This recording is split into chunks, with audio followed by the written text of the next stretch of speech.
I'm a German living in the US, and here are 5 things that you should never ask a German. And yes, I've been asked all of them. And please don't get me wrong, asking questions is not always a problem. I think asking questions can actually really help for cultures to understand each other better. So please feel free to ask questions in the comments, but oftentimes it's also about how you ask a question. Number 1, do Germans have cars? Yes, I've been asked that before, and yes, Germans have cars. Let me ask you a counter question. What do you think Mercedes, BMW, or Volkswagen are? And I actually pronounce them very American. It's actually BMW or Bayerische Motorenwerke, Mercedes, and Volkswagen. Yes, those are German car brands, but of course we also have other car brands. In fact, we actually do have a few car brands that Americans don't have. Number 2, do you learn that H was a good person? Of course not, and that question honestly always shocks me. Because Germans are actually so keen on raising awareness. In school, you learn about World War II every single year. You go to certain places to raise awareness.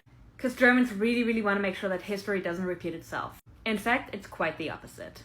Number 3, are all Germans unfriendly? And to be honest, I understand where that stereotype is coming from. Not only is the German stare real, but especially for Americans, Germany and also other European nations can come off a little bit reserved.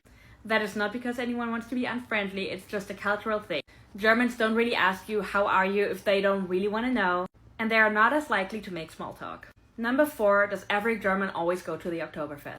No, I actually lived in Bavaria for college and I've never been to the Oktoberfest before.